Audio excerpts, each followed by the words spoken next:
Pavarësisht protestave të përditshme të nxënësve në Ohër, Inspektorati Shtetëror i Arsimit njofton se gjatë inspektimit në shkollën e mesme Shën Klimenti është konstatuar se të gjitha orët mbahen sipas planit dhe nuk ka mungesa të nxënësve, përpos disa rasteve të mungesave të nxënësve për shkak të gjendjes shëndetësore, por jo siç thuhet në njoftim, mungesë të grupeve të nxënësve gjatë procesit mësimor. Inspektorati gjithashtu ka vendosur të mos e sanksionojë drejtorin e gjimnazit të Prilepit Kire Nikolovski, për të cilin opozita pretendon se ka motivuar nxënësit që të protestojnë kundër platformës së partive politike shqiptare.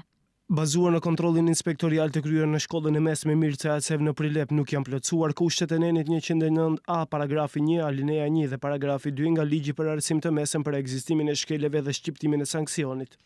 Por avokati i popullit hedh dyshime mbi vendimin e këtij inspektorati. Igjet Mehmeti paralajmëron procedurë për vërtetësinë e vendimit të Inspektoratit Shtetëror të Arsimit.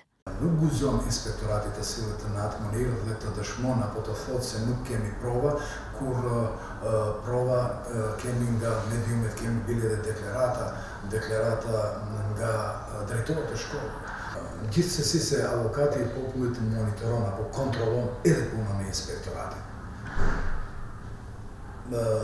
Që ata a udhëheqin procedurën në mënyrë të ligjshme. Mjafton kjo informat që ju ma dhatë sot.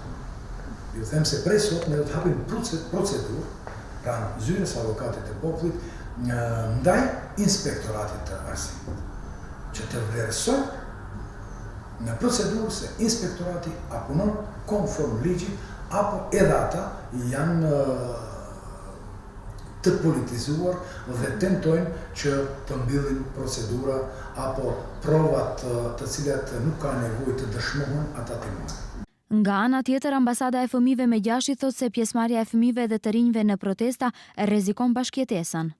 Политическите партии мислам дека си играат со оган и треба да Partitë politike si duket po luajnë me zjarr dhe duhet të jenë shumë të kujdesshme, sepse ato duhet të jenë gjenerata të cilat në të ardhmen duhet të jetojnë së bashku dhe nëse tani janë të manipuluar, nuk e di se si në të ardhmen do të gjejnë afërsinë dhe paqen për të jetuar bashkërisht në periudhën që vjen.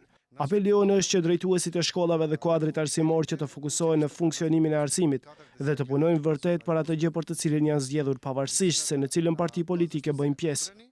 Pos ambasadës me gjashit dhe shumë organizatave jo qeveritare, edhe prindrit e nxënësve protestuan duke kërkuar që fëmijët e tyre të mos keqpërdoren për qëllime politike.